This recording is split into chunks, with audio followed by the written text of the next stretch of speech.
Hello, Aviator Nation, and welcome to the first ever fishing club meeting. If you missed it, and that's why you're watching this today, I'm going to do this quickly, but this is essentially what I'm going to go over after school. If you have any questions, feel free to email me or hit me up on the Remind app. Let's get started, Aviator Nation. First off, if you have not already, students join the Fishing Google Classroom. It will only allow students with a school email to join this, but you can add your parents to it after you have joined. The code is pictured right there. It's 5G OLDDC. And on there, I will post all sorts of things like the flyers and the waivers and just all sorts of fishing club information and pictures and videos of our events. So definitely check that out. It's a great way to stay in the know. Fishing Club Remind text. The phone number is 81010, and you just literally text at Fish Club 21 and you're signed up. You can also download the app and do the exact same process minus the phone number there. And I like to use this because, hey, sometimes we'll have to cancel, sometimes we have to reschedule, or just to remind you about spiritware and all that fun stuff. All right, rules. We always got to go over the rules. I have to legally read these things, so here we go. Make sure you leave ample room when you're fishing, casting, and reeling. Know your surroundings. It's really important to the safety of others. You don't want to hook another student or staff member or anybody that's out there, a parent or guardian. Also, it's one of those things, too. You want to know your surroundings because you don't want to get hooked on things that takes away from your fishing time, and then you have to deal with that issue and then get restrung sometimes. And so make sure you're always aware of your surroundings. Look all around you before you cast, okay? It's great to do that all the time, whether you're at our fishing club or you're just fishing with friends or family. Just be aware of the dangers of water. Water, especially at the one we're going to, this reservoir is pretty deep. So just be aware of where you are, your footing. It's easy to slide in some places. If we ever fish at creeks or rivers, the movement of the water. And that brings me to number 3, the buddy system. No matter where we go, it doesn't have to be a best friend. It just has to be a buddy. And that could be anybody. It doesn't have to be a 6th grader, 7th grader, or 8th grader. Just one other person that you are with while you're fishing. This is kind of like an accountability thing. So like, hey, Mr. Little's over there and I'm here. I'm good to go. I've got my buddy. We know where we're at. So that way, if someone accidentally falls in the water or gets lost down a trail, we have a buddy with them that we say, hey, this guy went this way and I need help finding him. So always have a buddy on our fishing events. I can always assign you one, or you can just always pick your own. What to do if you need help? Stay in one location. Don't wander. If you have a cell phone, use the Remind app to message me or email me or phone one of the adults. We will have a radio system set up there too. We'll be on FRS 7.1 radio channel. So everyone's allowed to use this channel. It's free to the public. So if you'd like to bring your FRS radio, moms, dads, grandpas, grandmas, or you guys, students, you can do that too. Make sure we're going to have a lot of sharp objects, tools, the fish themselves that you are very much aware of when you're grabbing things or casting. Hooks are extremely sharp these days. Bluegill, even when you pull a bluegill out, they kind of spike up. You got to be careful how you hold them. Recommend bringing a pair of work gloves. Same thing goes for catfish. They have barbs in certain parts of their body, so you need to know where to grab them. Otherwise, you could get hurt. The dangers of horseplay around water. It's just not going to happen. If we see horseplay, we'll ask you to leave. It's when you're around water and around sharp objects, there's just no room for that. So just be aware of that when we go to our fishing club meetings, where they're fishing for an hour, 2 hours, or 3 hours. We ask that you save the horseplay for afterwards or at home. Fishing club, we will always practice catch and release methods. We will never hold on to the fish. We're kind of an environmental group. We're going to make sure that we also clean up the area when we get there and before we leave. And so we want that fish to go make more fish, and so that way the ecosystem can continue to thrive, and that way we can come back for generations and continue to fish at these areas. If you are a student that is 16 or older, or a parent or a guardian at 16 or older, you must have a fishing license. There's a steep fine if you do not have one of these. That won't really affect most of our students, but just a heads up. Oh my gosh, I'm so excited. The Aviator Club's Fishing Club Spiritware is live. You're going to get a flyer today. On the back of the flyer is the information to access this. It is up to October 15th. And man, Ernst did a great job on our design. I absolutely love it. Let's just click on one to show you what it looks like. Most of these sweatshirts, hoodies, and t-shirts come in 3 different colors. Order your favorite color, and that it's going to be awesome. You can wear this to school. We didn't put a year on there, so that way you can wear it all the time, no matter if you become an 8th grader, or freshman, or whatever. So there's the Aviator Fishing Club. I tried to keep the prices pretty low. I think the cheapest one is $15, and it goes up to like $30, something like that, $39 for the fancy hoodie. So pretty good prices. Can't complain there.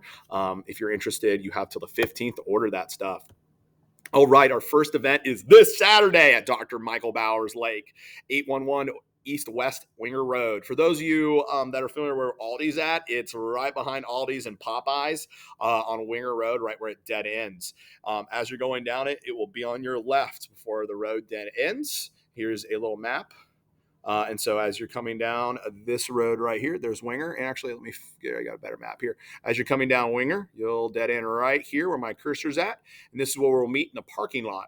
We are going to primarily fish on this side, which is the west side of the lake. You can see there's a great amount of shoreline. And so this is great for fishing. Now, the other side of the lake, depending on how many volunteers we have, parents and staff, we can expand to this other side. But again, we're going to start here before we fan out anymore. That way we can keep an eye on everybody. This is a great way to fish. There's lots of fish over here. Awesome. So that's Dr. Michael Bauer's Lake, and there's the address. We will be fishing this Saturday from 8 a.m. to 10 a.m. If you want to come early at 7:30, I'll be there. If you're having problems with tackle or want to set up your fishing rod, you can come early, okay? But we will officially start fishing together between 8 and 10, all right? So make sure you have ride arrangements. We do not have transportation. All righty.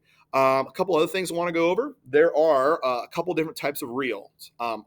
4 primary ones. We're not going to talk about the fly reel. There's the spinning reel, which is sometimes called the open reel. And this is a fantastic setup. It's a little bit more above beginner, kind of like just more intermediate area for the fisherman or fisher lady. And we'll go over all these 2 in meeting today. If you missed that, not a problem. I can go over it with you one-on-one, how to use these. Spin cast is one of my favorite ones. This is kind of a beginner one. It's easy. Click it and release as you throw it. It's really easy. It's much easier than the spinning reel. Less things to go wrong. Don't get the big longest casts out of it sometimes, but it's still a great method and it's foolproof. I really strongly recommend this if you're going to buy a pole. This would be a great starter pole, any of these, or the spinning reel. The next one is the bait casting reel. This is more for intermediate to advanced fishermen and ladies. This one, there's a little bit different flick of the wrist. You got to rearrange your thumb a little bit more on this one. It's great for it's great for only like trolling when you're on a boat or a kayak. It's great for carp and I mean, you can use it all around for all sorts of fish, but these are the primary roles of it. The fly reel, we're not going to be doing any of that, so I'm not going to explain that. We won't be doing any river fly fishing. Bait to use at this particular lake and most of the events that we'll be going to, worms are great here. Worms and a bobber, you cannot literally go wrong. We caught tons of bluegill on worms and bobber. There's catfish in there. They'll like that too. I caught a bass using topwater bait. So this is pictures from last weekend. We caught a bunch of fish last weekend with just simple stuff. Again, you cannot go wrong with a bobber, a weight, and a hook at the end of it. That is it. It's really, really simple. Put a worm, corn on there, power bait, whatever you got, and boom, you're ready to go. You'll probably hit something there. The types of topwater bait that I caught this bass on, there's all sorts of things. Things that really work well in this time of year at that lake, again, this is just based on what I used, was a prop bait, a crawler, or a popper bait. I used either one of these. I didn't use a buzz bait there. I've seen people use that there and be successful. If you know what you're doing, this is a little bit more advanced. Hollow frogs and rats, those are nice, or a little top water action. But again, you have to manipulate your pole a lot. And you got to be getting close to stuff like lily pads, things you can easily get hooked on if you're when you're fishing. If you want to go for bottom feeders like catfish or carp, corn or power bait from Walmart, Kroger, or Meyer sell this kind of stuff, and you just throw it on your hook. The stuff does smell, so just be careful. And last but not least, the basic fishing knot. Our next event, because I know our next meeting, I like to practice some fishing knots, but this is one that you can all practice on your own time, not just using a fishing line, but using a piece of rope. It's one of the most simple ones and most effective knots to tie on a hook so you don't lose it. You simply, step one, hook through it, wrap around it 5 to 7 times. Some people say 10, some people say 5. And then you simply hook it back through the original loop and tie it, and that's it. I always recommend cutting off the little line at the end as well. Anyway, that is a clench knot. Things that your student will be bringing home today: a waiver. This must be filled out before the first fishing event if they are going to it. If they're not going to this first one, I just need this by the next fishing event. Then it's be signed by them and you, or they cannot participate. There's no cost involved in this club.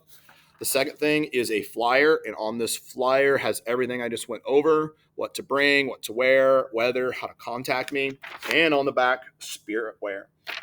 Aviator Nation, thank you so much for tuning in to the virtual meeting of the fishing club. If you have any questions or concerns, feel free to email me or hit me up on the Remind app, and I will get back to you real quick. Thank you so much, Aviator Nation, and don't forget to order your spirit wear and sign up for all the Remind text.